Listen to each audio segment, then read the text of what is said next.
Everyone thinks the boAt smart ring is just a cheaper Aura clone, but here is the thing. It is not trying to be a mini smartwatch at all. It is a low-friction recovery coach that lives on your finger, and depending on what you expect, that can be better or way worse. Most people buy rings for cool factor. I wore this through workouts, showers, sleep, and travel for 3 weeks, and one metric actually changed how I plan my training days. But there is also a deal breaker I did not see coming that some of you will hate. Let me show you what really happened when I stopped wearing a watch and trusted a ring. Visuals. Quick montage of app screens, dunk test, and HR graph overlay. Before we dive into what I discovered, quick heads up. If you are already leaning toward the boAt smart ring and want the best current price, I have a link below. But stick around because the one thing it nailed for me might be the deciding factor you were not expecting. So why did I even need a smart ring? Simple. I love tracking, but I hate sleeping with a watch.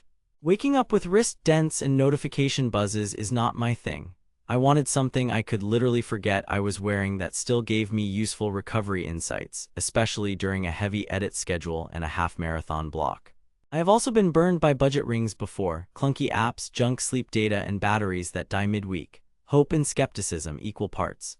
The boAt smart ring tempted me with the promise of 24/7 heart rate, SpO2, HRV-based stress and recovery scoring, and 5-ish days of battery in a form factor that disappears. If it could keep me honest on sleep and strain without slapping a screen on my wrist, that would be a win. But big claims are easy. Accuracy and consistency are where rings usually fall apart. Test 1. Comfort, durability, and battery. I wore it 24/7 for 21 days, including showers, dishwashing, 2 pool sessions, and strength days with a barbell. Average battery life for me was 5.5 days with continuous HR and sleep tracking on, then about 80 minutes back to full on the charger cradle. It is light, tapers well, and I could type for hours without hotspots. During deadlifts, I rotated it to my middle finger to avoid scraping. After 2 weeks, only faint surface microscuffs you will only see under a light. Water resistance held up fine in a 30-minute swim and several soapy sink tests. Visual, dunk test, and close-up of finish, but then accuracy. I ran a 5K steady state and a HIIT session with a chest strap for reference. At steady paces, the ring's heart rate was within 3.5 BPM of the strap.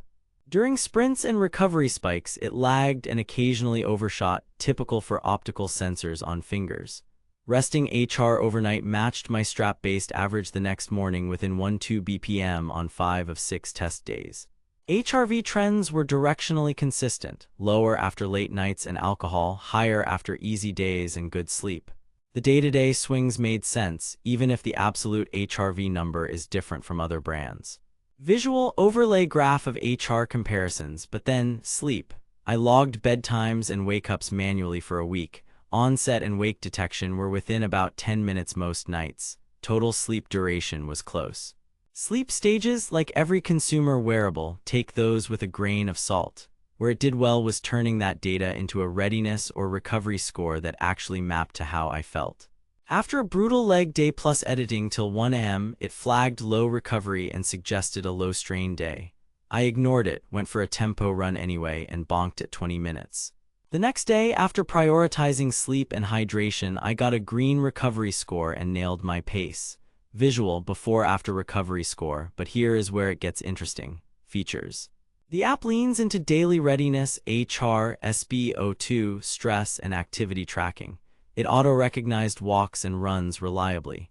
Gesture controls for camera and music are there, but they are the gimmicky part. They work sometimes. No screen means no notifications, and that is intentional. If you want a wrist computer, this is not it. The ring also ships with a sizing kit. I chose a snug but not tight fit and had 0 rotation issues at night. Sync was mostly fine, though twice I had to reopen the app to force a sync after a long airplane mode session. Visual, show the sizing kit, then quick shot of gesture demo. My biggest surprise? The value of the readiness system, not the raw sensors. I invested 3 weeks of 24/7 wear, workouts, and deliberately bad sleep nights to test it. The ring is not the most precise during rapid heart rate changes, and it will not give you coaching plans. But the daily recovery cue became a simple throttle: green, push; yellow, manage; red, recover.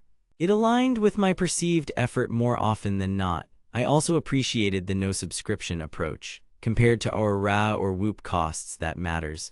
Versus a full smartwatch, the trade-offs are clear. Fewer smart features, less ecosystem integration, but far better sleep comfort, and you forget it is there.